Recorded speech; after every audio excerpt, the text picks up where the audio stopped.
Информационная служба «Осетия ТВ». Главные темы выпуска. В Северную Осетию с рабочим визитом приехал министр по делам Северного Кавказа Лев Кузнецов. Глава федерального ведомства посетил ряд предприятий республики, среди которых агропромышленный комплекс «Мастер Прайм Березка», Фарн ДВС, Рокос и Электроцинк.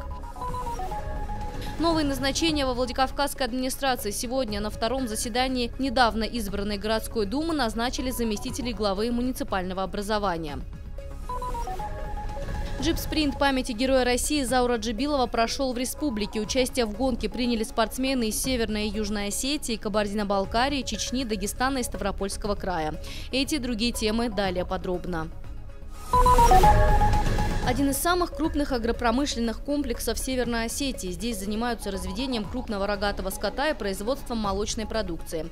Познакомиться с предприятием сегодня в рамках рабочего визита приехал министр по делам Северного Кавказа Лев Кузнецов. Чиновнику докладывают, что агрокомплексу нужны дополнительные земли. Там уже скот девать некуда. Вот такие евротенты строим. Не помогает республика? Нет, республика помогает. Чтобы ставить новые. Вот земля нам нужна. Нам нужны пашни, больше ничего. Внешэкономбанк ждет только этого. Уже сейчас крупнорогатый скот негде держать. Срочно нужны земли для строительства еще одного комплекса. Бизнес-план для этого уже готов. Кредит одобрили во Внешэкономбанке. Министр пообещал найти земли, где планируется разводить более 3000 голов. Нету пашни. А в чем сырые пашни? То есть это же кормовая база? Кормовая база. У нас сейчас столько кормов, сколько мы можем накормить свое поголовье. Одна дойная корова, 1 гектар. Ну хотя бы 1000. 1,5 вообще ВЭП заявил, но на 1000 они согласны. И мы начинаем новый завод. И я задачу свою понял. За эти 2 дня найти вам 1000 гектар. Спасибо. Не, ну серьезно говорю. Затем министр посетил Фарн ДВС. Предприятие занимается производством термостойкой пленки и мебели для школ и детских садов. Завод работает всего 2 недели и уже запустили 2 линии, где трудятся 300 человек. В ноябре этого года предприятие начнет работать на полную мощность. Число рабочих мест возрастет до 700. Лев Кузнецов сказал, что сегодня государство может выступить хорошим заказчиком. Но все-таки будьте, вы инвестор, будьте понастойчивее, знайте свои права и пользуйтесь ими. Мы все для того, чтобы вам помогать, особенно сегодня.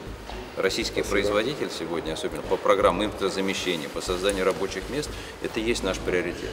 Особенно такие высокие технологии. Министр осмотрел и другие крупные производственные объекты, в их числе заводы «Электроцинк», «Рокос» и «Победит». Завтра Лев Кузнецов посетит и медицинские учреждения республики. Итоги рабочего визита подведут на расширенном заседании в правительстве Северной Осетии. Елена Черенкова, Ацам Маскочиев, Осетия ТВ. Реконструкция дороги Владикавказ-Ардон-Чикала-Лискен началась в прошлом году. Большая часть 8-километрового участка уже покрыта новым асфальтом. Кроме этого, в Дегорском районе восстанавливают старый мост. Для контроля за качеством работ парламент Северной Осетии создал специальную комиссию. Сегодня ее представители осмотрели все объекты трассы федерального значения. Мы создали комиссию по дорожному хозяйству, потому что это республиканские бюджетные деньги, федеральные. И вот что по программам выделяется, хотим посмотреть и качество дорог, потому что есть обращение граждан, есть жалобы. Где-то есть хорошие изменения, к которым мы будем стремиться и требовать со всех, кто на сегодняшний день работает в дорожном хозяйстве, чтобы улучшалось качество дорог. Далеко не на всех участках работы выполнены качественно. Некоторые отрезки дороги в Ардонском районе просто залатали. Ни один из показателей здесь не соответствует норме. Районные власти говорят, проблема в финансировании. Деньги, выделенные республикой и федеральным центром на 2014 год, уже закончились. Реконструкция продолжается за счет подрядных организаций. Среди них и Дорстройсервис. Отдать долги Комитет дорожного хозяйства Северной Осетии сможет только в следующем году. Планируется этот участок сдать в 2015 году, но была достигнута договоренность, между комитетом и подрядной организацией, что работы будут все выполнены в 2014 году. То есть подрядная организация на себя взяла нагрузку порядка 90 миллионов. Они готовы эти деньги вложить и в этом году этот объект сдать. Хотя фактически деньги будут оплачены только на следующем году. Несмотря на проблемы с финансированием, строительство идет полным ходом. Рабочие трудятся в 2 смены, в каждой по 80 человек. Участок будет полностью готов к концу нынешнего года. Тамила Хамицаева, Михаил Безуглов, Осетия ТВ. Второе заседание недавно избранной Гордумы прошло почти при полной явке. Из 32 депутатов отсутствовали лишь 2. На повестке дня вновь кадровые вопросы. После единогласного выбора Махарбека Хадарцева главой муниципального образования собрание представителей утвердило и 3 его заместителей. Первым замом избрали Антона Петрова. Его кандидатуру поддержали единогласно. Второй зам Тенгиз Теникашвили. Третий – Мадина Ходова. Сегодня же в структуре городской думы сформировано 6 профильных комиссий. Они будут решать проблемы городского хозяйства, социальной сферы, экономики и других направлений. Уже со следующего собрания депутаты начнут активную работу. Залина Губурова, Евгений Маркин, Осетия ТВ.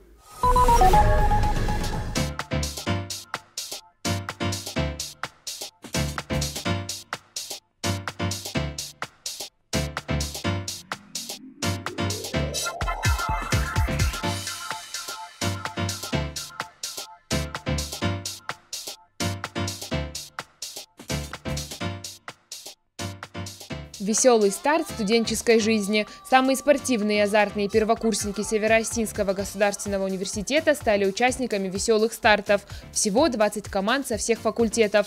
5 самых сплоченных и ловких сборных прошли в финал. Борьба за первое место развернулась нешуточная. По сигналу первый участник команды бежит до поворотного флажка и обратно. Вернувшись, хлопает по руке следующего. Таким образом передает эстафету. Важно справиться как можно быстрее. Болельщики тем временем поддерживают любимые команды. Веселые старты – проверка не только на ловкость, быстроту и силу, но и на сплоченность. От каждого участника зависел результат игры. Для новоиспеченных студентов это возможность проявить себя и завести друзей. Чем больше ты участвуешь в жизни вуза, тем интереснее. Эстафеты проводятся для первокурсников, и это дает им шанс влиться в студенческую жизнь, понять, что это абсолютно, то есть разрушить некоторые стереотипы о студенческой жизни, то есть что это муторно и так далее, сложно. Это абсолютно не так, то есть если учиться и если вкладывать это силы, то вполне может оставаться время на подобные мероприятия, на участие в них. То есть это дает людям осознание, понятие того, чем является студенческая жизнь. Организаторы максимально усложнили задачу для всех команд. Никто из соревнующихся не знал, какие задания предстоит выполнять. О конкурсах сообщили перед началом стартов. Все были в равных условиях. Готовились мы не очень долго, мы эстафеты и не знали до этого, нам только сейчас сказали. Команда у нас очень сильная, конкуренция большая, и очень сильно переживаем, мы хотим занять первое место, если максимум 2 место. Первокурсники СОГУ показали упорную и красивую игру, но самыми спортивными и сплоченными вполне ожидаемо стали студенты факультета физической культуры и спорта. Ирина Дзабаева, Цамас Шипшев, Осетия ТВ.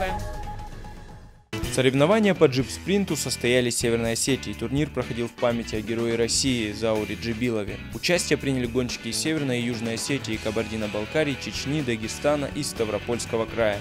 Инициатором мероприятия выступила Федерация автомобильного спорта Северной Осетии, учебный центр «Тактика А» и Владикавказский клуб 4х4. Соревнования проводятся в честь Джибилова Заура, героя Российской Федерации. Посвященный его дню мы решили провести такое мероприятие. Он как сам сотрудник ДПС связан с этим.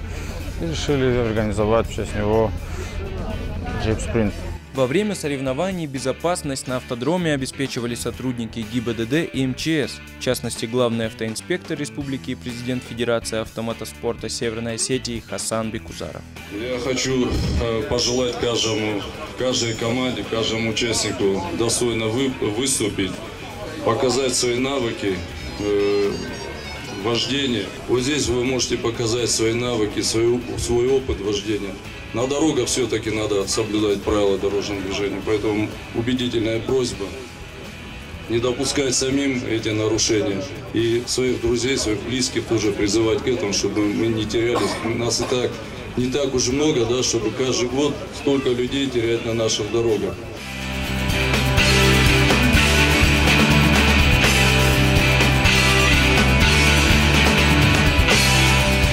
Артем Молотаев, Мурат Гадиев, Осетия ТВ.